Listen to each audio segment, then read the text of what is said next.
దేవుని చట్టంలో దోషివా నిర్దోషివా అనే ఈ సభలకు ఇచ్చేసిన మీకు, వేదికపై ఆసీనులై ఉన్న దైవజనులకు, సహోదరులకు క్రీస్తు నామమున నా యొక్క శుభాభివందనాలు తెలియజేస్తున్నాను. దేవుని పిల్లలారా, ఒక ఉన్నతమైన అంశాన్ని మీ కొరకు దేవుడు ఈ 3 రోజుల పాటు సహోదరుల ద్వారా ఏర్పాటు చేశాడు. ఈ అంశం వెనుకున్న ముఖ్య ఉద్దేశం, ఇప్పటి వరకు మన బ్రతుకులు ఎలా ఉన్నాయో, ఇక మీదట మన బ్రతుకులు ఎలా ఉండాలో సరిచేసుకోవడానికి దేవుడిచ్చిన గొప్ప అవకాశమే ఈ సభల ద్వారా ఈ అంశం మనం వినడం. ఈరోజు దోషి నిర్దోషి అనే పదాలు ఎక్కువ కోర్టులో వినపడతాయి. మనిషి బోనులో దోషిగా నిలబడ్డప్పుడు తన నిర్దోషత్వాన్ని నిరూపించుకోవడానికి తన తరపున లాయర్ల ద్వారా కష్టపడతాడు. కోర్టులో దోషిగా నిన్ను నిలబెట్టినప్పుడు నీ నిర్దోషత్వాన్ని నిరూపించుకోవాల్సిన అవసరం ఉంది. అదే నీవు కోర్టుకు వెళ్ళకపోతే నీ నిర్దోషత్వాన్ని నిరూపించుకోవాల్సిన అవసరత ఉండదు. అయితే దేవుని దగ్గర నీవు దోషిగా నిలబడితేనే నీ నిర్దోషత్వాన్ని నిరూపించుకోవడం కాదు. ఈ లోకంలో ఒక కోర్టులో నిన్ను దోషిగా నిలబెట్టినప్పుడు నీ నిర్దోషత్వాన్ని నిరూపించుకోవాలి. అయితే దేవుని చట్టంలో నీవు దోషిగా నిలబడితేనే నీ నిర్దోషత్వాన్ని నిరూపించుకోవడం కాదు, అసలు నీవు మనిషిగా పుట్టినందుకు, మనిషిగా పుట్టిన తర్వాత దేవుడు చేసిన ఈ సర్వ ప్రకృతిని అనుభవిస్తున్నందుకు, అనుభవించిన నీవు దేవుడిచ్చిన మనకు పెట్టుబడి పెట్టిన ఈ ప్రకృతి వలన ఆయన కొరకు నువ్వేం చేశావో, చేయబడినది ఆయనకి ఇష్టమైనదో లేదో, నీ బ్రతుకు పుట్టుక చావు మధ్య ఉన్న ఈ జీవిత పరమార్థం, ఇదంతా నువ్వు కలిగి ఉన్నందుకు మరణించిన రోజు లేదా క్రీస్తు 2వ రాకడ రోజులో ఆయన ముందు మన నిర్దోషత్వాన్ని నిరూపించుకోవాలి. దేవుని పిల్లారా, లోక చట్టానికి దేవుని చట్టానికి ఉన్న తేడా,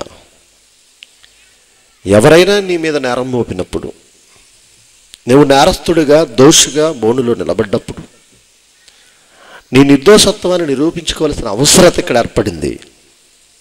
అయితే దేవుని చట్టంలో నీవు దోషిగా నిలబడితేనే నీ నిర్దోషత్వాన్ని నిరూపించుకోవడం కాదు, అసలు భూమి మీద మనిషిగా బ్రతుకుతున్నందుకు, బ్రతికిన తర్వాత ఈ లోకం విడిచి వెళ్ళిపోయే నీవు దేవుడు ఏ లోకం నుంచి పంపించాడో ఆ లోకానికి తిరిగి వెళ్ళడం కొరకు నీ నిర్దోషత్వాన్ని నిరూపించుకోవాల్సిన అవసరం ఉంది.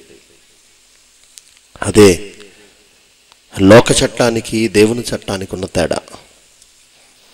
విషయంలోనికి ప్రవేశిద్దాం. కీర్తన గ్రంథము 18వ అధ్యాయము 20వ వచనాన్ని మనం చూడగలిగితే, దేవుని పిల్లరా, కీర్తన గ్రంథము 18వ అధ్యాయం 20వ వచనం, నా నీతిని బట్టి యెహోవా నాకు ప్రతిఫలం ఇచ్చాను, నా నిర్దోషత్వమును బట్టి నాకు ప్రతిఫలం ఇచ్చాను అంటున్నాడు. ఇంకా 24వ వచనం కూడా చూద్దాం.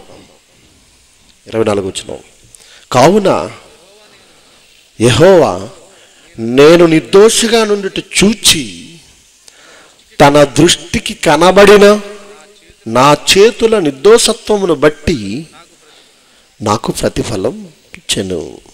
దేవుని పిల్లలారా, దేవుడు మీకు ప్రతిఫలం ఇవ్వాలి. 30 రోజుల పాటు నీవు ఒక కంపెనీలో, ఒక ఫ్యాక్టరీలో నువ్వు ఉద్యోగం చేస్తే 30 రోజులు నువ్వు పడిన కష్టానికి ప్రతిఫలం నెలలో మొదటి రోజున లేదా మొదటి వారంలో నువ్వు తీసుకున్న జీతం, అది ప్రతిఫలం. నీవు చేసిన పనికి తగిన ప్రతిఫలం జీతంగా నువ్వు తీసుకుంటావు. ఈ లోకంలో నువ్వేది చేసినా ప్రతిఫలం ఆశిస్తావు. ఆశించడం అనేది మానవ నైజం, అవసరం కూడా. మరి ఈ బ్రతుకు ముగించిన తర్వాత భూమి మీద పుట్టినది మొదలుకొని మరణించేంత వరకు మధ్య జీవితకాలం దేవుడు ఆయుష్కాలం అన్నాడే. తల్లి గర్భంలో ఈ ఆయుష్ను నిర్ణయించాడుగా. ఈ ఆయుష్కాలంలో నీ జీవితాన్ని ఎందుకు నువ్వు ఈ లోకంలో వినియోగించాలో, ఎందుకోసం నువ్వు పుట్టావో, ఎవరి కోసం నువ్వు బ్రతకాలో, ఎందుకు చనిపోవాలో, చనిపోయిన తర్వాత ఏమవ్వాలో అన్న ఆలోచనలు నీ బ్రతుకులో ఉన్నప్పుడు మరణించిన మరుక్షణమే మరో లోకం వెళ్ళడానికి నీకు ప్రతిఫలం కావాలి. ఈ లోకంలో నువ్వు చేసిన పనికి తగిన ప్రతిఫలాన్ని నువ్వు ఆశిస్తున్నావు ఈ లోకంలో బ్రతకడానికి. అలాగే ఉన్నతమైన మహాలోకం పరలోకంలో నీ ఆత్మ అక్షయ శరీరముతో శాశ్వత కాలము దేవుని చెంత ఉండాలంటే నీకు ప్రతిఫలం కావాలి. ఆ బ్రతుకివ్వడానికి తగిన ప్రతిఫలం నీ జీవితం వలన దేవునికి కనబడాలి, ఇవ్వాలనే ఆలోచన దేవునికి ఉండాలి. దేనిని బట్టో తెలుసా? దేనిని బట్టి అంటున్నాడు 24 వచనం, కావున యెహోవా నేను నిర్దోషిగా నుండుట చూచి, దేవుడికి నీవు నిర్దోషిగా కనబడాలి. ప్రతిఫలం ఇవ్వాలంటే, నీకు పరలోకం ఇవ్వాలంటే, ఈ భూమి మీద నీకు బ్రతికెందుకు ఇచ్చాడో, ఆ బ్రతుకులో నువ్వేం చేశావో, 4 రోజుల జీతం తీసుకోవడం కోసం నీకు ఇవ్వబడిన పనిని నువ్వు సరిగా చేస్తేనే అది నువ్వు పొందగలవు. అందుకోసం తప్పనిసరిగా నువ్వు పాటిస్తావు. ఉద్యోగానికి వెళ్ళే ముందు సమయాన్ని పాటిస్తావు. ఆ ఉద్యోగంలో నీకు అప్పగింపబడిన పనిని నమ్మకంగా చేస్తావు. పని అవ్వగానే సమయానికి ఇంటికి వస్తావు. గనుక నువ్వు ప్రతిఫలాన్ని ఆశిస్తున్నావు, ఆశించినది నీకు దక్కుతుంది. మరి 4 రోజుల తర్వాత వచ్చే జీతం కోసం నువ్వు ఎంత ఆలోచించి ఇంత కష్టపడుతున్నప్పుడు పరలోకం నీకు ఇవ్వాలి. పరలోకం నీకు ఇవ్వాలి. 30 రోజుల కష్టం నీ చేతుల్లో 10,000 పడినా 20,000 పడినా మొదటి వారమేనండి. 2వ వారానికి మళ్ళీ అప్పుకు తిరుగుతారు ఉద్యోగస్తులు. ఎందుకనుకుంటున్నారు? సరిపోవు. 4 రోజుల పాటు నువ్వు కష్టపడినా నీకు వచ్చే ప్రతిఫలం కేవలం వారం రోజుల పాటు 10 రోజుల పాటే నీ చేతిలో ఉంటుంది. అన్నీ సర్దేస్తావు, ఖర్చుల కోసం అప్పు కోసం తిరుగుతావు. 4 రోజులు నువ్వు కష్టపడినా నీ ప్రతిఫలం నీకు సరిపోనప్పుడు శాశ్వత కాలం నీకు ప్రతిఫలం ఉండాలి. శాశ్వత కాలం నువ్వు పరలోకంలో జీవించాలి. నమ్ముతున్నావు ఆ లోకాన్ని? ఉందని తెలుసుకున్నావు ఆ లోకాన్ని? వెళ్ళాలనే ఆలోచన ఉందా ఆ లోకానికి? ఖచ్చితంగా ప్రతి మనిషి ఏదో ఒక రోజు చనిపోవాలి. చనిపోతాడు. చనిపోయిన మరుక్షణమే నిన్ను దేవుడు ఆహ్వానించాలి. ఆ లోకానికి వెళ్ళే ముందు నిన్ను ఒక రెస్ట్ ఏరియాలో, ఒక రెస్ట్ ప్లేస్లో, పరదైసులో నిన్ను ఉంచాలి.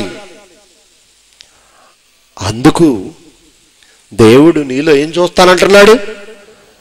నిర్దోషిగా నువ్వు కనబడాలి. ముందు మాట చూద్దాం 20 వచనం.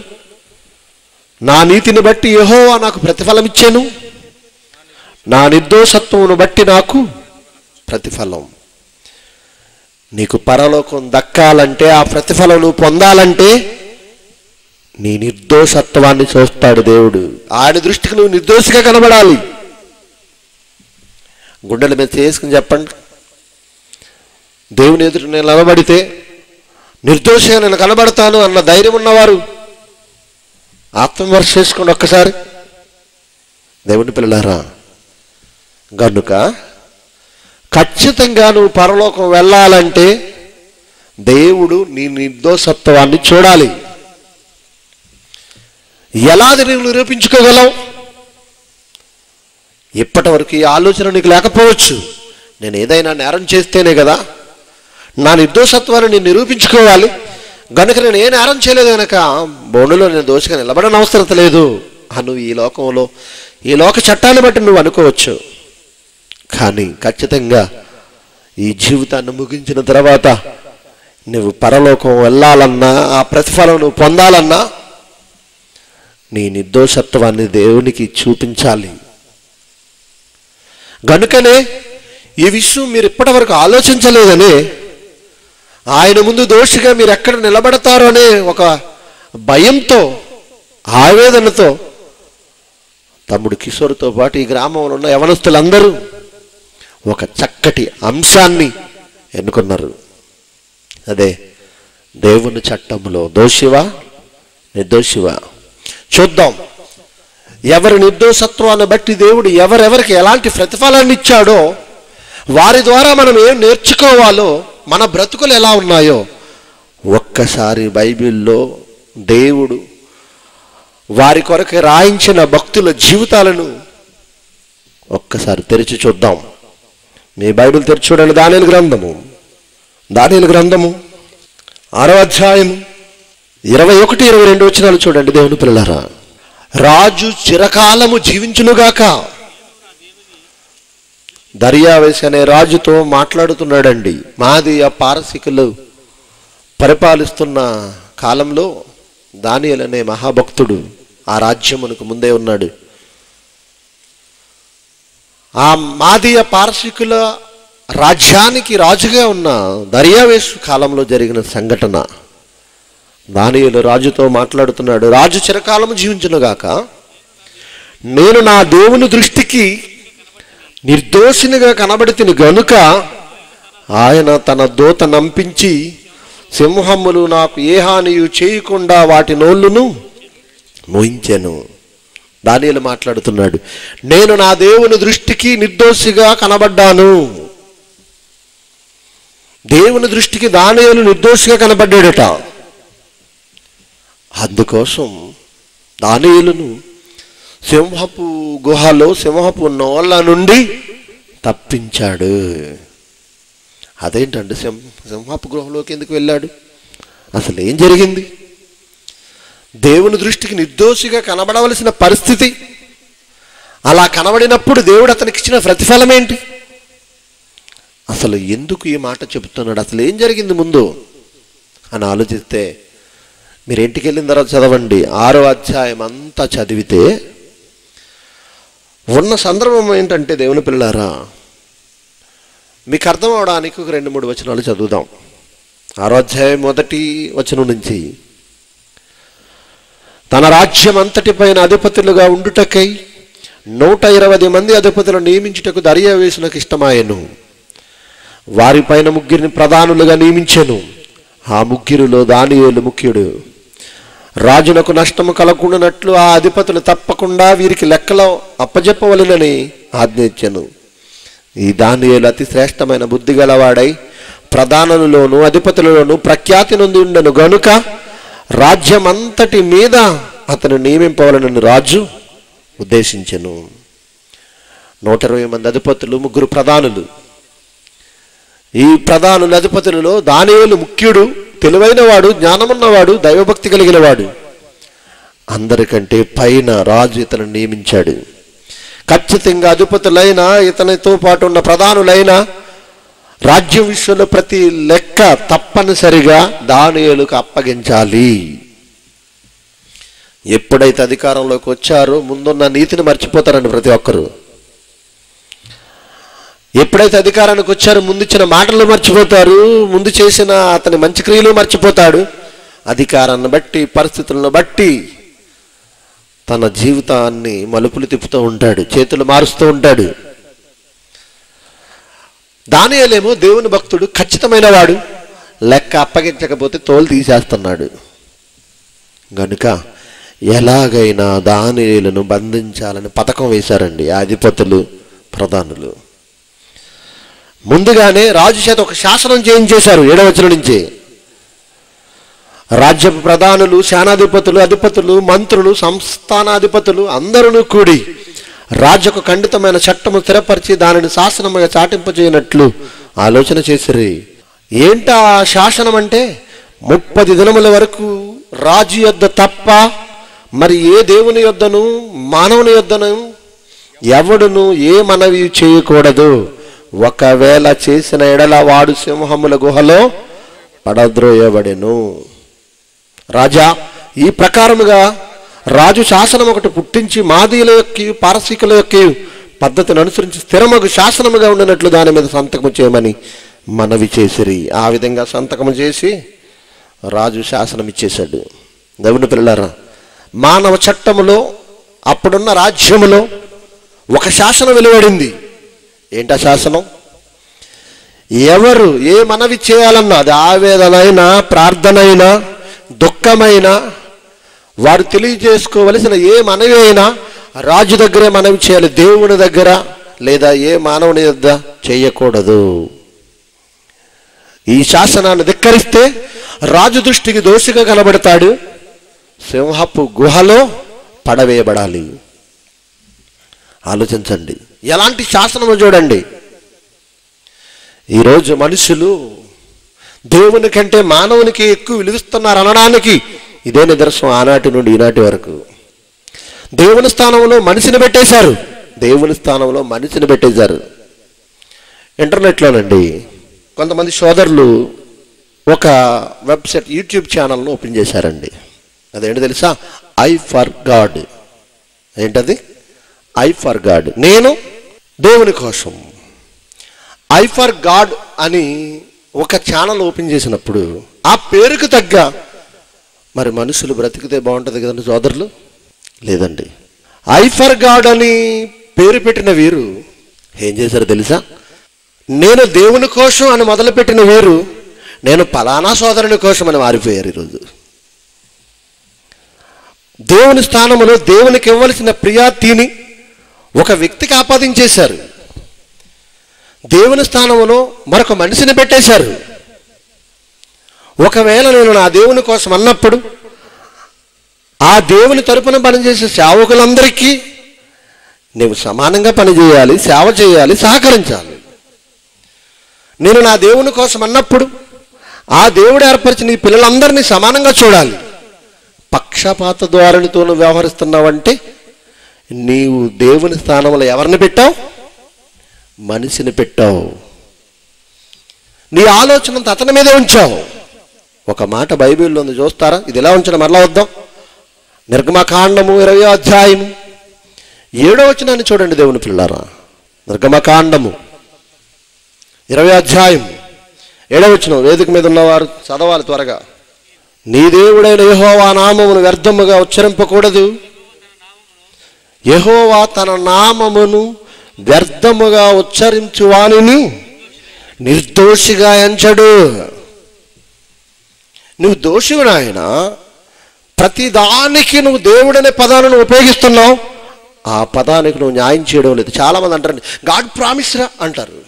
గాడ్ ప్రామిసా? ప్రతి చిన్నదానికి నువ్వు దేవుడినే ఉపయోగించాలా? చాలామంది అండి లగ్గ దేవుడా ఎంత పని జరిగింది, ఏంటి దీనికినా దేవుడా? దేవుడు అంటే ఏమనుకుంటున్నారు ఆయన్ని?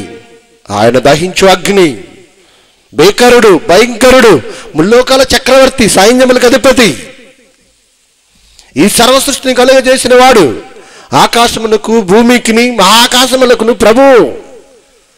ప్రతి చిన్నదానికి నీ నోట ఏ పదం వినబడుతుంది? దేవుడు, దేవుడు, దేవుడు. దేవుడి మీద ఒట్టురా, దేవుడి మీద ఒట్టా. చూసారా మనుషులు ఎలా వ్యర్థముగా దేవుని నామమును ఉచ్చరిస్తున్నారు. దేవుని నామానికి పేరండి యెహోవా అంటే పలకడం చేతగాక వ్యర్థముగా ఉచ్చరించినట్టండి అని అనకండి. అది కాదు దాని అర్థం. నీవు దేవుని కోసమే అన్నప్పుడు ఆ దేవుని కోసమే ఆ దేవుడు చెప్పినట్టుగానే అందరినీ సమానమైన ఆలోచనతో చూడాలి. అందరినీ సమానంగా నువ్వు ప్రేమించాలి. నువ్వు దేవుని కోసం అయినప్పుడు, ఆ దేవుని పిల్లల కోసం అయినప్పుడు ఒక వ్యక్తినే నువ్వు దృష్టిలో పెట్టావంటే దేవుని స్థానంలో నువ్వెవరిని పెట్టేశావు? వ్యక్తిని పెట్టేశావు. అది నువ్వు చేసిన తప్పు గనుక నువ్వు దోషిగా ఎంచబడతావేమో సోదరా. ఏమని శాసనం పుట్టింది? ఏమని శాసనం పుట్టింది? 30 దినముల వరకు రాజా నీ దగ్గర తప్ప మరి ఏ దేవుని యొద్దనైనాను, ఏ మానవుని యొద్దనైనా విచారణ ఎవరు చేయకూడదు. శాసనం పుట్టింది, మానవ చట్టం పుట్టింది.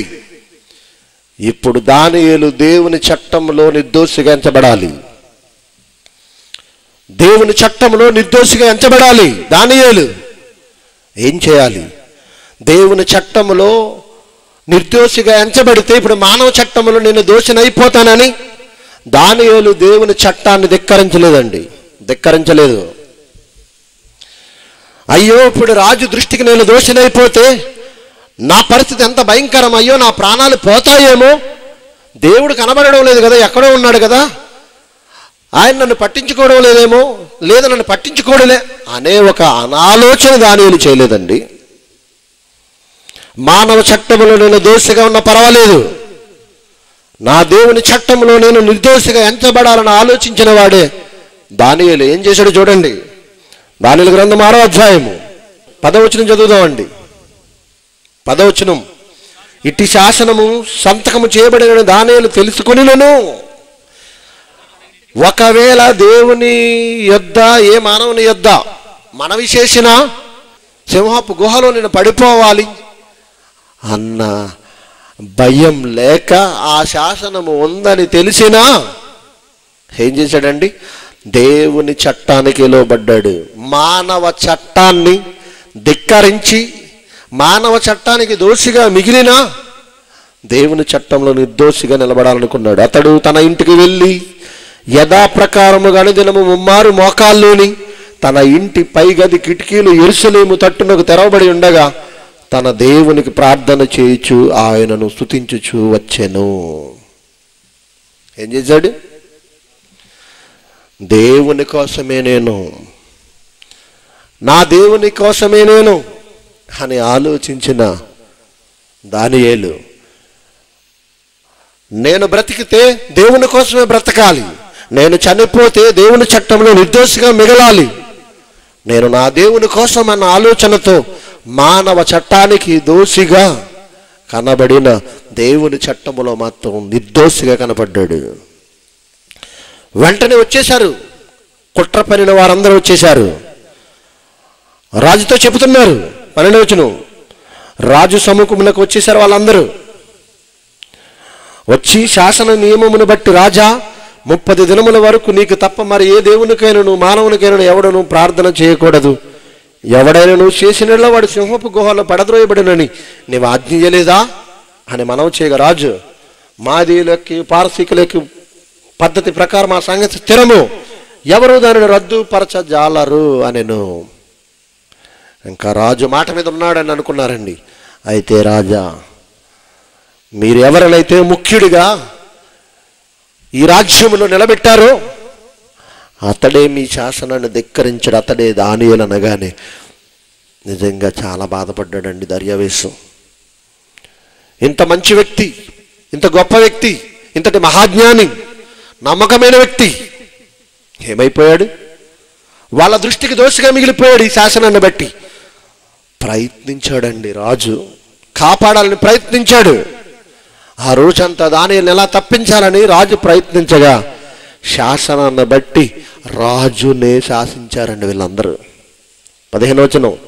ఆ మనుషులు దీనిని చూచి రాజసన్నిధికి సందడిగా కూడి వచ్చి, రాజా, రాజు స్థిరపరిచిన ఏ శాసనము గాని తీర్మానము గాని ఎవడును రద్దుపరచజాలడు, ఇది మాదీయులకును పారసీకులను విధి అని తమరు తెలుసుకొనవలెనని రాజుకే చెప్తున్నారు. మీరు చేసిన శాసనం మీరు కూడా ధిక్కరించకూడదు. సరే, ఎలా పెట్టారో మెలుక రాజు ఏమి చేయలేని పరిస్థితి అండి.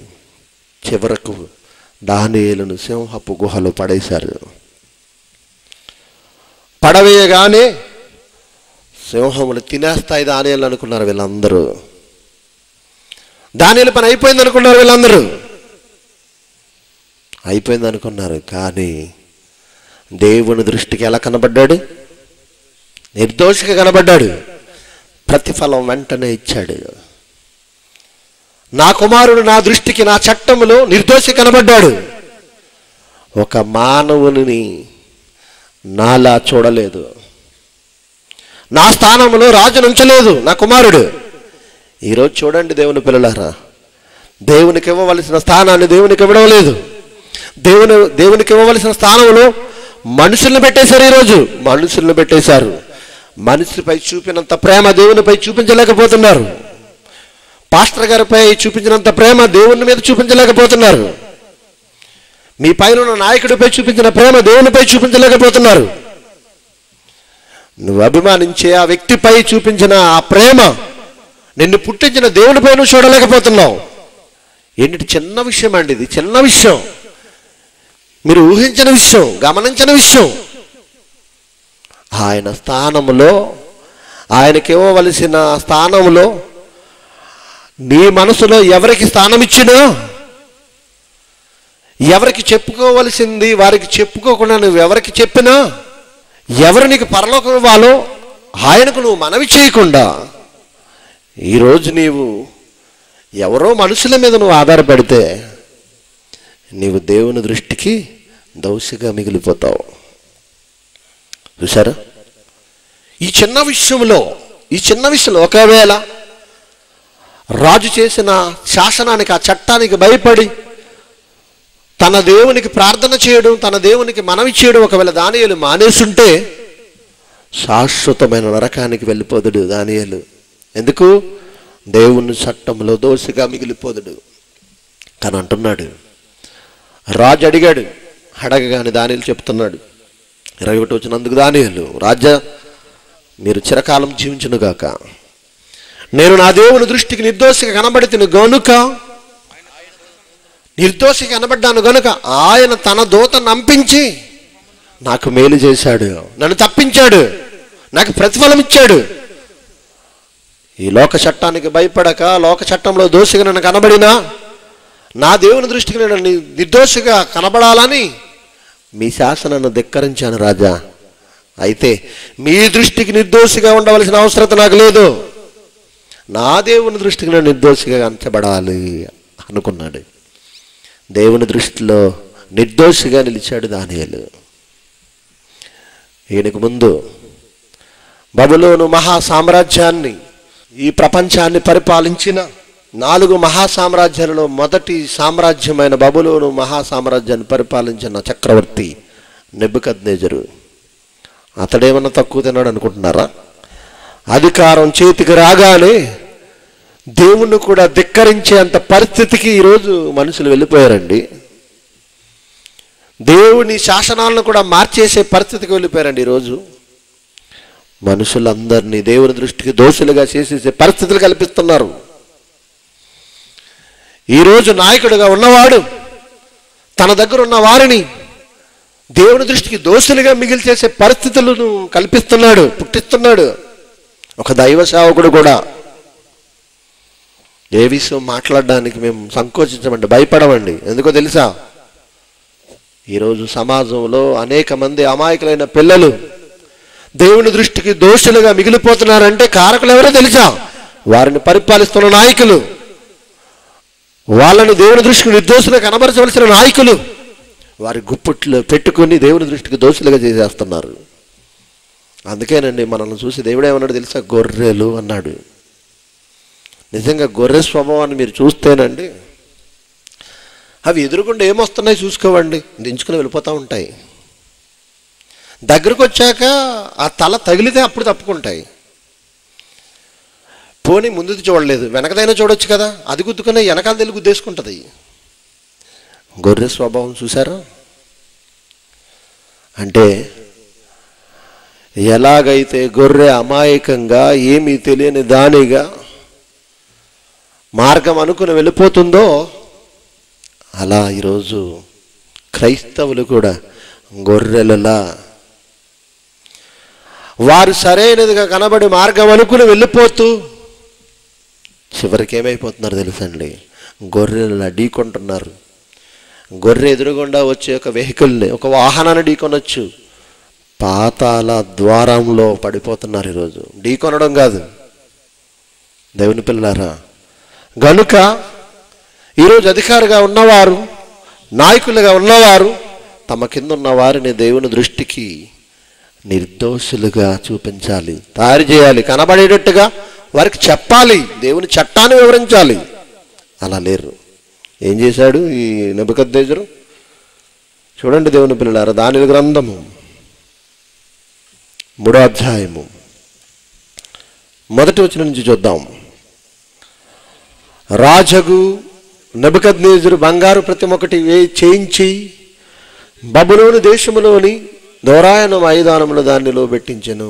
బంగారు ప్రతిమ ఒకటి చేయించాడు.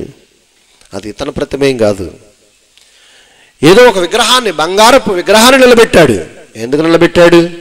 నిలబెట్టిన తర్వాత ఏమని చాటిస్తున్నాడు? 4వ వచనం, ఇట్లుండగా ఒక దూత చాటించినదేమనగా, జనులారా, దేశస్థులారా, ఆ భాషలో మాట్లాడేవారులారా, మీకు ఆజ్ఞించుచున్నాను. ఏమనగా, బాక, పిల్లంగ్రోవి, పెద్ద వీణె, సింఫోనియ, వీణె, విపంచిక సకల విధములకు వాద్యధనులు మీకు వినబడినప్పుడు రాజుకు నెబుకద్నెజరు నిలవబెట్టించిన బంగారు ప్రతిమ ఎదుట సాగిలపడి నమస్కరించుడి. ఎవడైతే సాగిలపడి నమస్కరింపని వాడెవడో వాడు మండుచున్న అగ్నిగుండంలో తక్షణమే వేయబడెను. చూసారా అలాంటి శాసనము? దేవుడు లేడు. రాజు నిలబెట్టించిన ప్రతిమకు నమస్కరించాలి. నమస్కరించకపోతే వాడు అగ్నిగుండంలో పడవేయాలి, చనిపోవాలి వాడు. అన్నీ దేవునికి వ్యతిరేకమైన శాసనాలే కదండి. అప్పటి నుంచి ఇప్పటి వరకు రాచరికపు వ్యవస్థలో కానీ, సామ్యవాద ప్రభుత్వంలో కానీ వెలిసే చట్టాలు, శాసనాలన్నీ దేవునికి వ్యతిరేకమైనవేనండి. కాదా? ఆలోచించండి ఒకసారి. సమాజంలో కనబడే ఏ చట్టాన్ని చూడండి, ఈ సమాజంలో మనిషిని కంట్రోల్ చేయగలుగుతుందా? ఆ మధ్యకాలంలో నిర్భయ చట్టం ఒకటి వచ్చిందండి, మీకు తెలుసు. ఢిల్లీలో జరిగిన గ్యాంగ్ రేప్ తర్వాత ఒక భయంకరమైన చట్టాన్ని పుట్టించారు పార్లమెంటులో. ఏంటో తెలుసండి, ఒక స్త్రీని చెరిచినట్టుగా రుజువైతే అతనికి 20 సంవత్సరాల పాటు కఠిన కారాగార శిక్ష. జీవిత ఖైదు అంటే 7 సంవత్సరాలు, 14 సంవత్సరాలు అంటారు కానీ 7 సంవత్సరాలు. యావజ్జీవ కారాగార శిక్ష. దీనికంటే పెద్దది 20 సంవత్సరాల పాటు. 20 సంవత్సరాల పాటు జైలులో మగ్గిపోవాలి. ఆ చట్టం పుట్టిన తర్వాత ఎక్కువ అత్యాచారాలు ఎక్కువైపోయాయండి. ఆ చట్టానికి భయపడ్డారు ఎవరైనా అంటే? లేదండి, అది పుట్టిన తర్వాత పెరిగిపోయాయి అత్యాచారాలు. యేసుక్రీస్తు వారు ఇచ్చిన చట్టం ఎలా ఉందో తెలుసా? వ్యభిచారమందు పట్టబడిన వారిని రాళ్లతో కొట్టి చంపాలి అనే శాసనం ఉన్న సమాజంలో విరివిగా జరుగుతుంది. దానికి భయపడకుండా సమాజంలో వ్యభిచారం జరిగింది. యేసు వచ్చాడు, క్షమాభిక్ష అనే చట్టాన్ని ఇచ్చాడు, క్షమాపణ అనే శాసనాన్ని రిలీజ్ చేశాడు. తగ్గాయి వ్యభిచారాలు. అప్పుడు వ్యభిచారం అందు పట్టబడిన స్త్రీ మారిన స్త్రీగా సమాజంలో బైబిల్లో వెలుగొందింది. మారిన స్త్రీగా మనం చదువుకోలేదు, ఎప్పుడు వ్యభిచారిగానే చదువుకున్నారు. చూసారా? ఈరోజు చట్టాలు, వెలిసిన శాసనాలు అమలు చేస్తున్న ప్రభుత్వాలు దేవుని శాసనానికి వ్యతిరేకమేనండి. ఎవరు అధికారానికి వచ్చినా దేవుని శాసనాన్ని అనుసరించి ఏమన్నా శాసనం చేసిన వాళ్ళు ఎవరు ఉన్నారండి? ఉన్నారా? లేరండి. వీడు అధికారంలోకి వచ్చిన తర్వాత నెబుకద్నెజరు ఏం చెప్తున్నాడు? ఎవరైతే అతను నిలబెట్టించిన ప్రతిమకు నమస్కరించలేదో వాడు తక్షణమే మండుచున్న అగ్నిగుండంలో పడవేయబడాలి. ఈ రాజ్యంలో 3 ప్రధానమైన వ్యక్తులు ఉన్నారండి. 2వ అధ్యాయం 49వ వచనంలో కనబడతారు వాళ్ళు. దానియేలు గ్రంథం 2వ అధ్యాయం 49వ వచనం. అంతటి దానియేలు రాజునంత మనవి చేసుకొనగా రాజు శద్రకు, మేషకు, అబేద్నెగో అను వారిని బబులోను సంస్థానము మీద విచారణకర్తలుగా నియమించాను. బబులోను సంస్థానం మీద విచారణకర్తలుగా 3 యవనస్తుల్ని నిలబెట్టారండి. నిలబెట్టినప్పుడు జరిగింది ఏంటో తెలుసా? వీళ్ళు రాజ్యములో ప్రధానులుగా ఉన్న రాజు శాసనాన్ని అనుసరించాలనుకోలేదు. ఎందుకంటే దేవుని ఆకారాన్ని, దేవుని స్వరూపాన్ని, దేవుని మహిమను విగ్రహంగా మార్చేశారండి. ఒకనాటి జనాంగం ఇశ్రాయేలీయులు గడ్డి మేసి ఎద్దు రూపానికి మార్చేశారు. దేవుని స్వరూపాన్ని, దేవుని మహిమను, దేవుని ఉన్నతమైన శక్తిని విగ్రహంలో చూడడం అనేది దేవునికి అనలేని కోపం అండి. అందుకే ఏమని ఆజ్ఞించాడు తెలుసా? నీ దేవుడైన యెహోవాను నేను తప్ప వేరొక దేవుడు నీకు ఉండకూడదు. పైన ఆకాశం ఎందు గాని, కింద భూమి ఎందు గాని, భూమి కింద నేల ఎందు గాని దేవుని రూపమును మీరు చేసుకోకూడదు, వాటిని పూజింపకూడదు, వాటికి సాగిలపడకూడదు, వాటికి మొక్కకూడదు. దేవుని చట్టం ఒకటి వెలిసింది. ఆ చట్టాన్ని ధిక్కరిస్తూ నెబుకద్నెజరు అనే ఆ బబులోను చక్రవర్తి ఏం చేశాడు? దేవుని చట్టానికి వ్యతిరేకమైన చట్టాన్ని చేశాడు. ఒక శాసనాన్ని పుట్టించాడు. ఒకవేళ రాజు శాసనాన్ని ధిక్కరిస్తే, మానవ చట్టాన్ని ధిక్కరిస్తే ఈ ముగ్గురు యవ్వనస్తులు దోషులుగా మిగిలిపోతారు, చావుకు వెళ్ళిపోతారు, అగ్నిగుండంలో పడవేయబడతారు. కానీ ముగ్గురు భయపడలేదండి. ఎందుకంటే ఆయన కలుగజేసిన ఈ సృష్టిని చూస్తే చలించేది, జీవించేది, జీవము కలిగినది, శక్తివంతమైనది. ఆయన ఆకారంలో, ఆయన స్వరూపంలో, ఆయన పోలికలో చేయబడిన మనము కూడా జీవిస్తున్నవారం, చలిస్తున్నవారం. మనకు జీవాన్ని ఊపిరినిచ్చిన దేవుణ్ణి చలించని, జీవము లేని, కదలిక లేని ఒక ఆకారంలో చూడడం దేవుని దృష్టికి ఘోరమైన పాపం. గనుక దేవుడు శాసనం ఇచ్చేశాడు, వేటికి మీరు సాగిలపడకూడదు, మొక్కకూడదు, పూజింపకూడదు. మరి ఈ చట్టాన్ని ధిక్కరిస్తే దేవుని దృష్టికి దోషులుగా మిగిలిపోతారు. ఈరోజు శాసనం, ఆనాడు బబులోను చక్రవర్తి నెబుకద్నెజరు చేసిన శాసనమే ఈరోజు ప్రభుత్వం చేస్తే ఎంతమంది దేవుని చట్టానికి లోబడతారు చెప్పండి? ఎవరైతే ముఖ్యమంత్రిగా నిలవబెట్టించిన, ప్రతి గ్రామంలో నిలబెట్టించిన ఈ విగ్రహానికి నమస్కారం చేయకపోతే వాడికి కఠిన కారాగార శిక్ష అన్నారనుకోండి, జీవిత ఖైదు అన్నారనుకోండి, ఏం చేస్తారు? ఖచ్చితంగా మొక్కుతారు. మనం నమ్మిన దేవుడు, ఆయన్ని కాస్తంత పక్కన పెడదాం. ఇదిగో మన దేవుడు కనబడుతున్నాడు, ముఖ్యమంత్రి గారు. ఆ దేవుడు నిలబెట్టించిన బంగారు ప్రతిమకు మనం నమస్కారం చేయకపోతే ఆ దేవుడు, పైన దేవుడు ఎప్పుడో శిక్ష విధిస్తాడు. ఆ శిక్ష దేవుడెరుగు.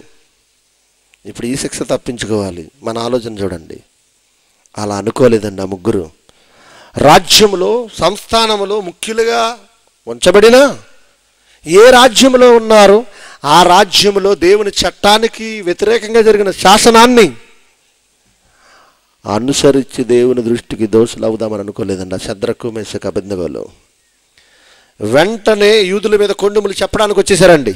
చాలామంది చెప్పేశారు, రాజా నీ ఆజ్ఞను ధిక్కరిస్తున్న వారు యూదులలో ముగ్గురు కనబడ్డారు. ఆ ముగ్గురు నీ రాజ్యంలో ఉన్నవారే. ఒకడు శద్రకు, రెండోవాడు మేషకు, మూడోవాడు అబేద్నెగో.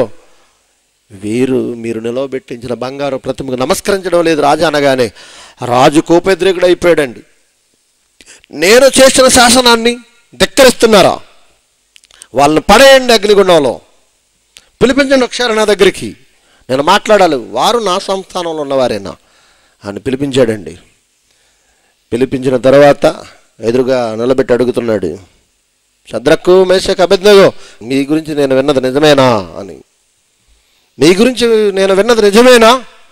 మీరు నేను నిలవబెట్టించిన బంగారు ప్రతిమకు నమస్కారం చేయడం లేదట కదా అనగానే వాళ్ళు ఏమన్నారు చూడండి. 16-17 వచనాల్లో, దానియేలు గ్రంథం 3వ అధ్యాయం 16-17 వచనాలు. శద్రకును, మేషకును, అబేద్నెగోయు రాజుతో ఇలాగ చెప్పిరి, రాజా చిరకాలము జీవించునుగా అనలేదు అక్కడ. నెబుకద్నెజరు, ఒకవేళ ఈ రాష్ట్ర ముఖ్యమంత్రి చంద్రబాబు నాయుడు గారే ఒకవేళ ఇలా నిలబెట్టించి నమస్కరించకపోతే జైలు శిక్ష అంటే, ఒకవేళ నమస్కరించిన వారిని ఆయన ఎదురుగా నిలబెడితే ఆ ఎదురుగా మేమే కనుకుంటే బైబిల్ ఓపెన్ బట్టి వారం, ముఖ్యమంత్రి గారు మీకు వందనాలు, చిరకాలం జీవించగా కనం, చంద్రబాబు అని పిలుస్తాం. ఎందుకు? దేవుని పిల్లలం. దేవుని పిల్లలు ఎవరికి తలదించరు, దించకూడదు. దేవుని పిల్లలకి, దైవ సేవకులకి, అధికారులైన రాజులైన తలదించాలి. అది బైబిల్ చరిత్రలో జరిగింది. ఈరోజు మన వాళ్ళు చూడండి, దైవ సేవకులు కానీ దేవుని పిల్లలు కానీ అధికారం వస్తే చాలు 2 చేతులు సంకల్లోకి దూర్చేస్తారు, పేకదాకా మొత్తం పెట్టేస్తారు. అయ్యగారు చెప్పండి ఏమంటున్నారు చూడండి. నెబుకద్నెజరు, ఇందును గురించి నీకు ప్రత్యుత్తరం ఇవ్వాలన్న చింత మాకు లేదు, నీకు సమాధానం చెప్పాల్సిన అవసరం లేదు. మా దేవుని దృష్టికి మేము నిర్దోషులుగా ఉండాలి, దోషులుగా మారం. మేము సేవించుచున్న దేవుడు మండుచున్న వేడిమి గల ఈ అగ్నిగుండంలో నుండి మమ్మల్ని తప్పించి రక్షించుటకు సమర్థుడు, జీవం గల దేవుడు. నువ్వు మండుచున్న ఈ అగ్నిగుండంలో పడవేసినా రక్షించగల సమర్థుడు. నీ వశమున పడకుండా ఆయన మమ్మను రక్షించును. ఆయన దృష్టికి మేము నిర్దోషులుగా ఉండాలి. నువ్వే మాత్రము వాడవు, ఆఫ్టర్ ఆల్ కొంతకాలం పరిపాలించే రాజువు నీవు. నా దేవుడు నాకు జీవాన్ని ఇచ్చాడు, ఊపిరినిచ్చాడు, బ్రతికనిచ్చాడు, జీవితాన్ని ఇచ్చాడు. చావు తర్వాత ఉన్నతమైన పరలోకం ఇవ్వబోతున్నాడు. ఆ లోకం నాకు కావాలి. ఈ లోకంలో చావైనా పర్వాలేదు అనుకున్నారండి. ఒకవేళ 18 వచ్చిన ఆయన రక్షింపకపోయినను రాజా, నీ దేవతలను మేము పూజింపమనియు నీవు నిలువబెట్టించిన బంగారు ప్రతిమకు నమస్కరింపమనియు తెలుసుకో. ఒకవేళ మేము నమ్మిన దేవుడు మమ్మల్ని ఈ క్షణంలో రక్షింపకపోయినా మాకొచ్చే మరణం శాశ్వతమైన మరణం కాదు, అగ్నిగుండం కాదు. భూమి మీద ఉన్న ఈ అగ్నిగుండానికి భయపడి నీ మాట వింటే శాశ్వతమైన అగ్నిగుండంలో పడిపోతాం మేము. కాబట్టి నీ దృష్టికి ఒకవేళ మేము దోషులమైనా మా దేవుని దృష్టికి మేము నిర్దోషులుగానే ఉంటాం. ఇలాంటి పిల్లలు భూమి మీద ఎంతమంది ఉన్నారు చెప్పండి దేవుని వాళ్ళారా? ఇలాంటి పిల్లలు కూర్చున్న మీలో ఎంతమంది ఉన్నారు చెప్పండి? దేవుని స్థానములో దేవునికి ఇవ్వవలసిన స్థానాన్ని, దేవునికి ఇవ్వవలసిన ప్రేమను, దేవునికి ఇవ్వవలసిన విలువను మీరు ఎవరెవరికి ఇస్తున్నారు? మీ తండ్రిని, మీ తల్లిని, మీ పిల్లలను, మీ భార్య, మీ భర్త, మీ అన్నదమ్ములు, మీ అక్క చెల్లెళ్ళు, వీళ్ళకంటే దేవుణ్ణి ఎక్కువగా ప్రేమిస్తున్నారా? లేదండి. తల్లి, తండ్రి, గురువు, లాస్ట్ దేవుడు. తల్లిని మించిన దైవం లేదు. ఇవో పెద్ద స్లోగన్స్ అండి. ఆటోలు వెనకాల, బైకులు వెనకాల కనబడతాయండి. ఆపి మరి కొట్టేయాలనిపిస్తూ ఉంటుందండి నాకు. కొంతమంది రాస్తారండి, నన్ను చూసి అడవకరా. ఎవడేడుస్తున్నాడు రా నిన్ను చూసి ఎవడేడుస్తున్నాడు, వెనకాల ఎందుకు రాశావు?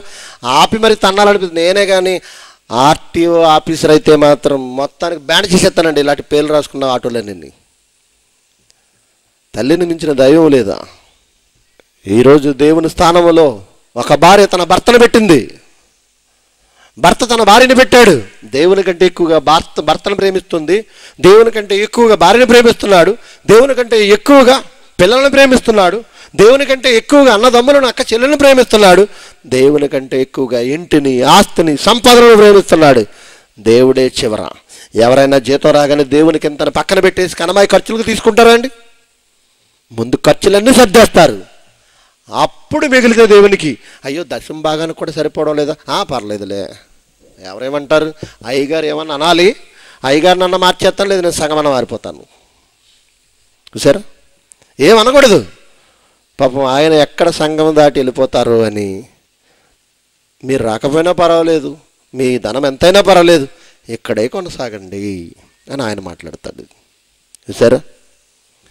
ఎవరికి ఎక్కువ స్థానం మీరు ఇస్తున్నారు చెప్పండి? కానీ వాళ్ళైతే దేవుని దృష్టికి నిర్దోషులుగా ఉండాలని రాజాజ్ఞకు, శాసనానికి, మానవ చట్టానికి, లోక చట్టానికి భయపడలేదు. ఎందుకు? దేవుని చట్టంలో నిర్దోషులుగా కనపడాలని. అందుకే చెబుతున్నాడు, మీ నిర్దోషత్వం బట్టి మీకు ప్రతిఫలం ఇవ్వాలి దేవుడు. వీళ్ళకి ప్రతిఫలం ఇచ్చాడండి. ప్రతిఫలం ఇవ్వడమే కాదండి, రాజుకు బుద్ధి చెప్పాడు, రాజుకి కన్నులు తెరిపించాడు దేవుడు. 8వ వచనం, నెబుకద్నెజరు షద్రకు, మేషాకు, అబేద్నెగోను వీరి దేవుడు పూజార్హుడు. ఆయన తన దూత నంపి తనను ఆశ్రయించిన దాసులను రక్షించెను. వారు తమ దేవునికి గాక మరి ఏ దేవునికి నమస్కరింపకయు, ఏ దేవుని సేవింపకయు ఉందమని తమ దేహములను అప్పగించి రాజు యొక్క ఆజ్ఞను వ్యర్థపరిచారు. సరే, ఎలాంటి ప్రతిఫలం ఇచ్చాడో వారి నిర్దోషత్వం బట్టి. అగ్నిగుండంలో నుంచి తప్పించాడు. భూమి మీద ఉన్న ఈ అగ్నిగుండంలో నుంచే కాదండి, పాతాళ గుండంలో నరకాగ్ని నుండి కూడా దేవుడు మిమ్మల్ని తప్పిస్తాడు. ఆయన చట్టములో నిర్దోషులుగా మీరు కనబడితే మరొక చిన్న సందర్భం చూసి ముగించుకుందామండి. మరొక చిన్న సందర్భం, ఆదికాండము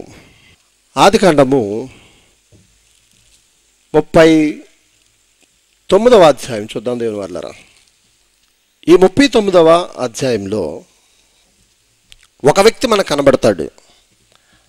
అన్నల చేత తృణీకరింపబడి అన్నల చేత చంపబడడానికి కూడా తమ్ముడిని చూడకుండా నిర్ణయం చేసిన కసాయిల చేతిలో నుండి బయటపడ్డవాడు యోసేపు. చంపడం ఎందుకు, ఆ దారిని పోయి ఇస్మాయిలీలకు అమ్మేస్తే చారిపోదా అనుకున్నారు. వీళ్ళకి రావలసిన ఘనత తండ్రి దగ్గర తమ్ముడికి వచ్చేస్తుందనే అసూయతో ఈర్ష్యతో ఏం చేశారు తెలుసండి, ఇస్మాయిలీలకి అమ్మేశారు. చంపేద్దాం అనుకున్న సమయంలో ఇస్మాయిలీలకి అమ్మేశారు. ఆ ఇస్మాయిలీల దగ్గర నుంచి ఐగుప్తీయుడైన పోతీఫరని అతడు కొనుక్కుంటాడు దాసుడిగా, పనివాడిగా. ఆ పోతీఫర్ ఇంట్లో దాసుడిగా అడుగుపెట్టిన యోసేపు ఎంత స్థితికి వెళ్ళిపోయాడంటే, రెండవ వచనం నుంచి యెహోవా యోసేపునకు తోడయుండెను గనుక అతడు వర్ధిల్లుచు తన యజమానుడగు ఆ ఐగుప్తీయుని ఇంట నుండెను. వర్ధిల్లుతున్నాడు దాసుడిగా వచ్చినవాడు. ఆ పోతీఫర్ అనే ఐగుప్తీయుడు ఎవరతడు? రాజ్య సంరక్షక సేనాధిపతియు. అతడు ఎవరనుకుంటున్నారు? పోతీఫరు కమాండర్, మిలిటరీ కమాండర్ వాడు. అతని ఇంట్లో పనివాడిగా వచ్చిన యోసేపు ఎంత ఉన్నత స్థితికి వెళ్ళిపోయాడంటే, ఆ రోజున చూడండి, ఆ పోతీఫర్ అనే అతనికి తనకు కలిగినదంతయు యోసేపు చేతికి అప్పగించి తాను ఆహారము తింట తప్ప తనకేమి ఉన్నదో ఏమి లేదో విచారించిన వాడు కాడు. ఎంత నమ్మకస్తుడైపోయాడండి యోసేపు. పనివాడిగా ఇంట్లోకి వచ్చిన వాడికి సమస్తం అప్పగించేశాడు. తాను ఆహారము తినుట తప్ప ఇంటిలో ఏముందో ఏమి లేదో పట్టించుకోలేనంత బిజీగా ఉన్నాడు పోతీఫరు. ఏమండి, పని ఒత్తిడిలో చాలామంది ఇంట్లో భార్య పిల్లలను కూడా పట్టించుకోలేని పరిస్థితి అయిపోద్దండి. ఎందుకు? అంత పని ఒత్తిడి. ఎప్పుడు భోజనం చేస్తాడో, ఎప్పుడు భోజనం చేయడో, ఎప్పుడు నిద్రపోతాడో, ఎప్పుడు లేస్తాడో తెలియని పరిస్థితులండి. తన ఇంట్లో ఏముందో ఏమి లేదో తెలియని పరిస్థితి. ఆ రోజులో చివరి లైన్ చూద్దాం. యోసేపు రూపవంతుడును సుందరుడునై ఉండెను. అందగాడు. అటు తర్వాత అతని యజమానుని భార్య యోసేపు మీద కన్ను వేసి తనతో శయనించమని చెప్పాను. నాతో వ్యభిచారం చేయను, చాలా బాగున్నావు, మా ఆయన నన్ను పట్టించుకుంటలేదు, నేనేమో ఈ శరీర కోరికను చంపుకోలేకపోతున్నాను, ప్లీజ్ బతిమాలేస్తుందండి. అయితే అతడు ఏమండి, మరి యజమానుడు లేడు, సమస్తం ఈయనే, తర్వాత యజమానుడి భార్య కోరుకుంటుంది. ఎవడాగుతాడండి ఈ రోజుల్లో? ఆ రోజుల నుంచి ఈ రోజు వరకు ఆగేవాడు ఎవడున్నాడు చెప్పండి? కోతి కొబ్బరికాయ దొరికినట్టు. ఇంకా అడ్డోదపు ఉండదు కదండి. ఎందుకు? యజమానుని భార్య కోరుకుంది, చక్కగా దాచిపెడుతుంది, తెలియకుండా దాచిపెడుద్ది. అప్పుడు అతడు ఏం చేశాడు తెలుసండి? దొరికిందే ఛాన్స్ అనుకోలేదు. పర్వాలేదు, నో ప్రాబ్లం, హాయిగా ఎంజాయ్ చేద్దాం అనుకోలేదు యోసేపు. అతడు ఒప్పక, నా యజమానుడు తనకు కలిగినదంతయు నా చేతికి అప్పగించను కదా, నా వశమున తన ఇంట్లో ఏమి ఉన్నదో అతడు ఎరుగడు, ఈ ఇంటిలో నాకంటే పైవాడు ఎవడూ లేడు, నీవు అతని భార్యవైనందున నిన్ను తప్ప మరి దేనిని నాకు అప్పగింపక ఉండలేదు, నిన్ను తప్ప అన్నిటిని నాకు అప్పగించాడు. కాబట్టి నేనిట్లు ఇంత ఘోరమైన దుష్కార్యము చేసి నా యజమానునికి విరోధముగా పాపము చెయ్యాలా అని అనలేదు. అక్కడ ఏమన్నాడండి? నేను ఇట్లు ఇంత ఘోరమైన దుష్కారము చేసి దేవునికి విరోధముగా పాపము కట్టుకుందునని తన యజమానుని భార్యతో నేను నన్ను నమ్మిన నా యజమాని దృష్టికి నేను దోషనైపోతానేమో. ఇదిగో ఇంత దుష్కార్యం, ఇంత ఘోరమైన పాపము చేసి నా యజమానుని దృష్టికి నేను ఇంత పాపం మూటగట్టుకోలేను అనలేదండి. భూమి మీద తన యజమానుని భార్య కోరుకుంటే ఒప్పుకొనని ఆ సందర్భంలో అతడు పలికిన మాట ఏంటో తెలుసా? పరలోకమందున్న నా దేవుని దృష్టికి నేను పాపిగా మిగిలిపోవాలి ఈ దుష్కార్యం చేస్తే. పరును భార్యను ఆశించకూడదండి. ఒకనికి భార్యగా చేయబడిన స్త్రీని మనం కోరుకోకూడదండి. ఆనాటి నుండి ఈనాటి వరకు ప్రపంచ ప్రజలందరికీ దేవుడిచ్చిన ఆజ్ఞ వ్యభిచారం అన్నాడు దాన్ని. ఒకనికి భార్య అయిన స్త్రీని మనం కోరుకోకూడదు, ఆమెతో వ్యభిచారం చేయకూడదు. దేవుని దృష్టికి ఘోరమైన పాపం, అది ఘోరమైన పాపం. అది తప్పామో దేవుని ఆ శాసనాన్ని, ఆ చట్టాన్ని తప్పామో దేవుని దృష్టికి దోషిగా మిగిలిపోతాం. ఎందుకు? యజమానుడు ప్రతిదీ తన వశము నుంచి చేశాడు. దేవుని కుమారుడా, సహోదరుడా, దేవుడు ఒక యజమానుని నీకు ఇచ్చి అతని వశమున అనేకులను పెట్టినప్పుడు ఆ యజమానుడు ఎవరినైతే గృహ నిర్వాహకుడిగా ఉంచుతారో ఆ గృహ నిర్వాహకుడు యజమానుని మోసగించి అనేకులను తన వశం చేసుకునే పరిస్థితి అయిపోయింది ఈరోజు. ఒక విషయం జ్ఞాపకం చేస్తానండి. ఈరోజు భూమి మీద ఉన్న క్రైస్తవులందరికీ యజమానుడు యేసుక్రీస్తు. ఇప్పుడు ఆయన తర్వాత అధికారం ఎవరికి ఇచ్చాడంటే అపోస్తలులకి, తర్వాత పౌలుకి, ప్రారంభ శతాబ్దంలో ఉన్న కొంతమంది పెద్దలకి. ఇప్పుడు ఈ 20వ శతాబ్దంలో ఎవరైతే అపోస్తలుల బోధ, అపోస్తలుల సహవాసము కలిగి ఉంటారో వారికి దేవుడు అధికారం ఇచ్చాడండి. ఎందుకు? సత్యాన్ని సమాజానికి పంపించడంలో, అసత్యాన్ని ఖండించి సమాజంలో సత్యాన్ని నెలకొల్పిన ఒక గొప్ప వ్యక్తి. అతడికి భూమి మీద వేరొక గురువు లేడు. జైశాలి సుందరరావు గారికి వేరొక గురువు లేడు భూమి మీద. బైబిల్ని పరిశోధించాడండి. పరిశుద్ధాత్మ ప్రేరణతో రాయబడిన ఈ బైబిల్ని 25 సంవత్సరాల పాటు పరిశోధించి మహాజ్ఞాన సంగతులు, ప్రపంచంలో ఎవరు ఎన్నడూ ఆలోచించని నిగూఢ రహస్యాలను బయటపెట్టాడు. కనుక ఈరోజు ఆ సత్యం చెప్తే, ఆయన వాక్యం చెబితే అనేక మంది తన వశములో ఉన్నారు. తన వశములో ఉన్న వారిని అందరినీ దేవుని వాక్యములు పెంచుతున్న వారు పెరిగిన కొలది ఆయా ప్రాంతాల్లో ఒక్కొక్క నాయకుడిని, ఒక్కొక్క కోఆర్డినేటర్ని, ఒక్కొక్క ప్రిన్సిపాల్ని నియమిస్తూ వస్తున్నాడండి. ఇలా నియమిస్తే కొంతమంది ఏం చేస్తున్నారో తెలుసా? ఆయన వలన ఈ వాక్యం నేర్చుకుని ఆయన పిల్లలని తమ వశములో నమ్మకస్తుడని ఉంచితే, తన వశములో ఉన్న పిల్లలను ఏం చేస్తున్నారంటే వీళ్ళ వశం చేసుకుంటున్నారు. నిన్ను నమ్మి నమ్మకస్తుడిగా నిన్ను నిలవబెట్టి అనేక మంది తన పిల్లలను, నీ ప్రాంతంలో ఉన్న పిల్లలను నీ చెంతకు చేరిస్తే, యజమానునికి నమ్మకమైన పనివాడిగా ఒక యోసేపులా పనిచేయవలసిన నీవు సోదరా, నీ దగ్గరున్న వారిని ఆ యజమానునికి దూరం చేసి నీ వశం చేసుకుంటున్నావు. ఇప్పుడు యజమానుని దృష్టికి, దేవుని దృష్టికి నీవు నిర్దోషిగా మిగలాలి. ఇక్కడ యోసేపు తన యజమానుని దృష్టికి, దేవుని దృష్టికి కూడా నిర్దోషిగా కనబడాలి. యజమానుని దృష్టికి దోషిగా కనబడినా ఒకవేళ నీవు బ్రతికి బట్టకట్టగలవు, కానీ పరలోకమందున్న ఆ దేవుని దృష్టికి దోషిగా నువ్వు నిలిచావో నిన్ను తప్పించేవాడుండడు.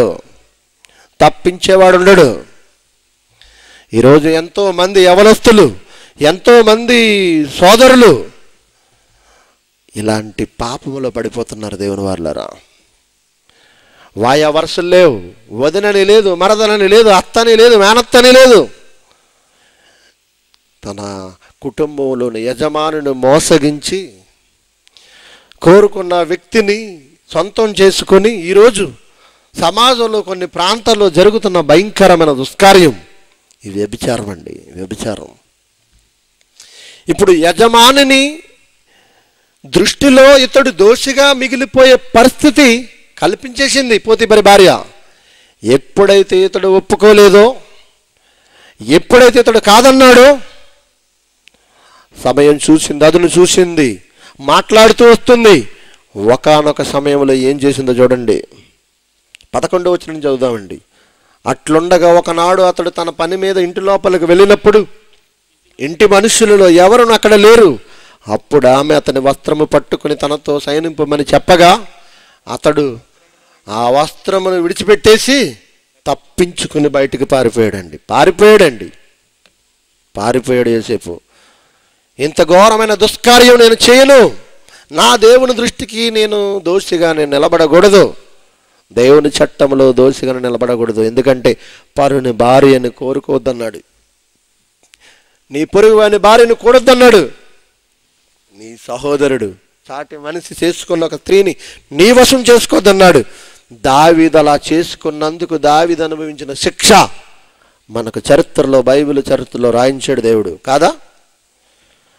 ఊరియా భార్య అయిన బత్షెబను తెచ్చుకోవడమే కాకుండా ఈమె భర్త అడ్డుగా ఉంటాడని ఏం చేశాడు? చంపించేశాడండి దావీదు. నీతిమంతుడైన దావీదు కూడా శిక్ష అనుభవించాలి. ఎందుకు? ఆ సమయంలో దేవుని దృష్టికి దోషిగా మిగిలాడు. తన దోషత్వాన్ని తీసివేసి నిర్దోషత్వంతో మరలా దేవుని కుమారుడిగా నిలబడాలంటే శిక్షణ తప్పదన్నాడు దేవుడు. శిక్షించాడు. ఇప్పుడు అంత ఘోరమైన పాపం మూటగట్టుకునే పరిస్థితి ఎదురైపోయింది. పారిపోయాడండి యోసేపు, పారిపోయాడు. కానీ ఏం చేసిందో తెలుసా అండి? తను కోరుకుంటే దక్కలేదని మాట తప్పినందుకు, ఒప్పుకొనందుకు భర్తతో అబద్ధం చెప్పి యోసేపుని ఇరికించి ఖైదీల జైలులో, చెరసాలలో వేయించేసిందండి. 20వ వచనం. అతనిని పట్టుకొని రాజు ఖైదీల బంధింపబడి చెరసాలలో వేయించెను. కానీ అక్కడ ఏం జరిగింది చూడండి. అతడక్కడ చెరసాలలో ఉండెను. అయితే యెహోవా యోసేపునకు తోడయ్యుండి అతని యందు కనికరపడి అతని మీద ఆ చెరసాల యొక్క అధిపతికి కటాక్షము కలుగునట్లు చేశాను. దేవుని దృష్టికి నిర్దోషిగా మారిపోయాడు. దేవుని దృష్టికి నిర్దోషిగా కనబడుతున్నాడు. చెరసాలలో ఉన్న దేవుడు సహాయం చేస్తున్నాడు. మీకు తెలుసు, కొన్ని రోజులకి యోసేపు ఐగుప్తు దేశమంతటి మీద ఒక ముఖ్యమైన పదవిలో నిలబడ్డాడు. తన వర్గీయులు, తన కుటుంబీకులు, తన వంశీకులందరికీ రాజుగా నిలిచాడు. అందరినీ ఆదుకునే, ఆ దేశాన్ని కాపాడే మహా జ్ఞానవంతుడిగా వెలుగొందాడు యోసేపు. దేవుడు ఎంత ఉన్నత స్థితినిచ్చాడు చూడండి ఆయన దృష్టికి నిర్దోషిగా కనబడితే. దేవుని పిల్లలారు, ఈరోజు మనుషుల దృష్టికే మనం నిర్దోషులుగా కనబడాలనుకుంటున్నాం. దేవుని చట్టంలో నిర్దోషిగా నిలబడాలనుకోవడం లేదు. ఆలోచించండి. దేవుడు ఈ భూమి మీద చక్కటి బ్రతుకునిచ్చాడు. సృష్టిలో ఏ జీవికి లేని ఉన్నతమైన ఆకారాన్ని, ఆలోచనను, మాటను, చక్కటి అందాన్ని, ఆకారాన్ని అన్నిటిని అనుగ్రహించాడు. ఎందుకు ఈ తల్లి గర్భంలో ఈ శరీర ఆకారాన్ని నిర్మించాడో తెలుసా? ఎందుకు దేవుడు తల్లి గర్భంలో పరిపూర్ణ ఆకారంతో 9 నెలలు నిన్ను పెంచి, కాపాడి, రక్షించి భూమి మీద నిలబెట్టాడో తెలుసా? ఆ దేవుని కోసం నువ్వు బ్రతకాలని, ఆ దేవుని దృష్టిలో నువ్వు నిర్దోషిగా నిలవాలని, ఆ దేవుని చట్టంలో నిర్దోషత్వాన్ని నిరూపించుకొని పరలోకంలో ప్రతిఫలాన్ని అందిపుచ్చుకోవాలని దేవుడు ఈ బ్రతుకునిచ్చాడు. బ్రతుకునిచ్చి చట్టము తెలియక నువ్వు ఎక్కడ దోషిగా పాతాళంలో పడిపోతావేమని తన కుమారుడిన క్రీస్తు బలియాగంతో చట్టాన్నిచ్చాడు. నీ చేతిలో ఉన్న బైబిల్ని నీ చేతికి రప్పించాడు. నీ చేతిలోనికి ఆ బైబిల్ని రప్పించడానికి నువ్వు నమ్మిన రక్షకుడు బలయ్యాడు, శ్రమపడ్డాడు, హింసింపబడ్డాడు, నీకు చట్టాన్ని ఇచ్చాడు. ఎందుకు ఆ చట్టాన్ని ఇచ్చాడు? అందంగా జిప్పి పెట్టేస్తావని కాదు. ఆ చట్టంలో ఉన్న శాసనాలు అనగా వచనాలను, అధ్యాయాలను నువ్వు చదివి తెలుసుకుని ఆచరిస్తావు నీ బ్రతుకులో అని. ఈ లోక చట్టం నీకు తెలీదు. తెలుసుకోవాలంటే లాయర్ దగ్గరికి వెళ్ళి కూర్చోవాలి. ఇదండి సమస్య. ఈ సమస్యకి పరిష్కారం ఏంటన్నప్పుడు పెద్ద పుస్తకం తిరగేస్తాడు. ఇదిగో ఈ సెక్షన్ ప్రకారం ఇలా చేస్తే బాగుంటుంది. నీకు తెలియదు ఈ లోక చట్టం. కానీ పరలోకపు దేవుని చట్టం అయితే నీ చేతిలో పెట్టేసాడు 66 పుస్తకాలుగా. అర్థం కావడం లేదా? చదవడం లేదా? తెలుసుకోవాలనే ఆలోచన లేదా? అనుసరించాలనే మనసు లేదా? అయితే దేవుని చట్టంలో దోచుకొని నిలబడిపోతావు. అలా మీరు ఉండకూడదని, అలా ఈ ప్రపంచ ప్రజలు ఉండకూడదని సోదరులు చక్కటి అంశంతో సభలు నిర్ణయించారు. ఈ పాట చూడండి, ప్రార్థనతో సెలవు తీసుకుందాం.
సృష్టి చేసి ఆ దేవుడిస్తే ఈ సృష్టినే దేవుడని కొలువలేదా?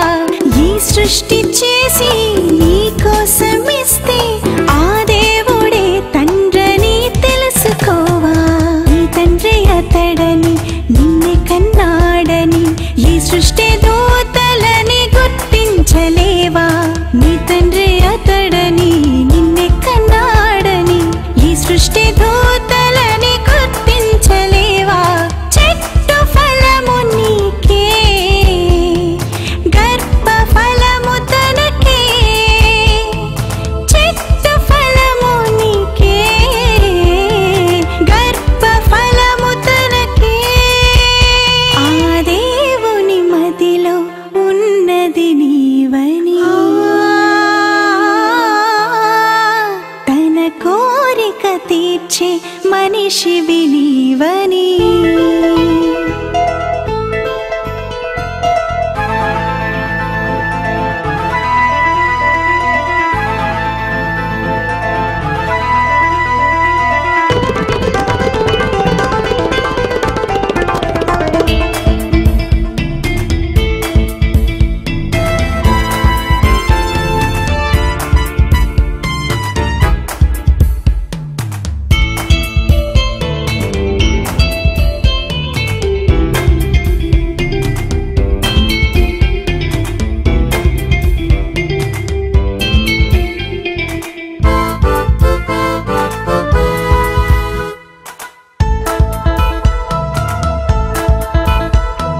ప్రతి పాపి కోసం ఆ యేసు వస్తే ఆ యేసునే సిలువపై చంపలేదా?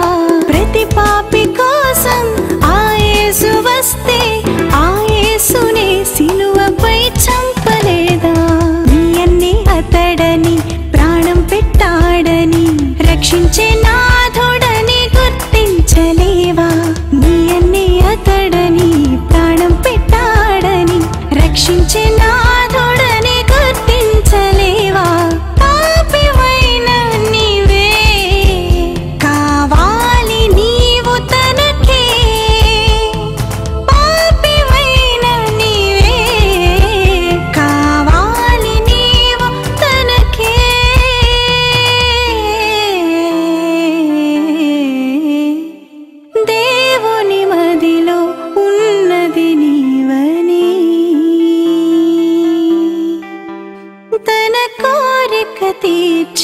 మనిషివి నీవని,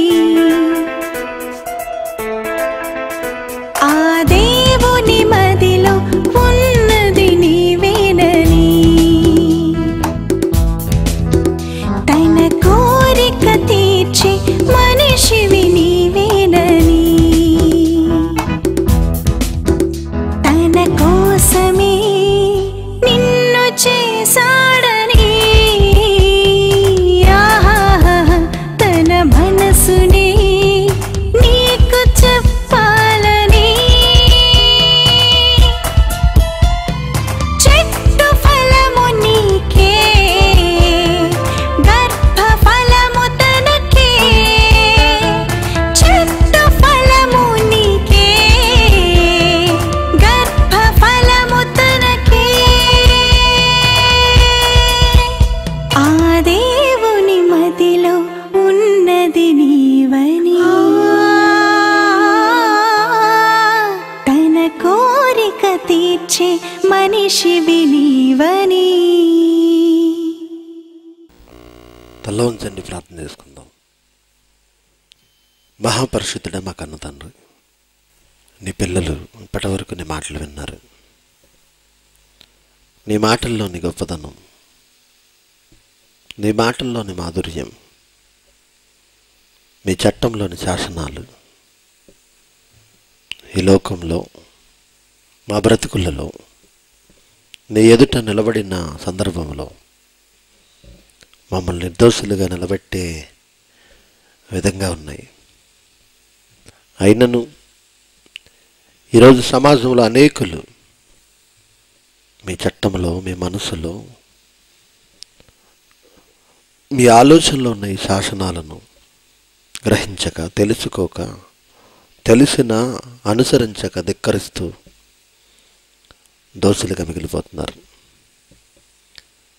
ఇలా అనేక మంది నరకప్రాయులై మీ దృష్టికి దోషులుగా మిగిలిపోతున్న ఈ భయంకరమైన పరిస్థితుల్లో నుండి కొందరినైనా అగ్నిలో నుంచి లాగి రక్షించే ప్రయత్నంగా ఈ గ్రామంలో ఉన్న యవనస్తులు తమ్ముడు కిషోర్ గారి యొక్క ఆధ్వర్యంలో ఉన్నతమైన అంశాన్ని ఎన్నుకున్నారు. నీ మాటలు విన్న ప్రతి ఒక్కరూ కేవలము వినువారు మాత్రమే ఉండి వారిని వారు మోసపుచ్చుకొనకుండా నీ వాక్య ప్రకారం నడవలే ధన్యతను ప్రతి ఒక్కరికి అనుగ్రహించమని నీ కుమారుడిని మా ప్రభువును రక్షకుడినైనా క్రీస్తు యేసు వారి పేరటి ప్రార్థన అడిగి వేడుకొనుచున్నాము తండ్రి, ఆమేన్. మన తండ్రి అయిన దేవుని ప్రేమయు, ప్రభువైన యేసు క్రీస్తు వారి యొక్క కృపయు, పరిశుద్ధాత్మ దేవుని అన్యోన్య సహవాసము ఇప్పుడు ఎల్లప్పుడూ సదాకాలం మనందరికీ తోడేండి ముందుకు నడిపించును గాక. ఆమేన్.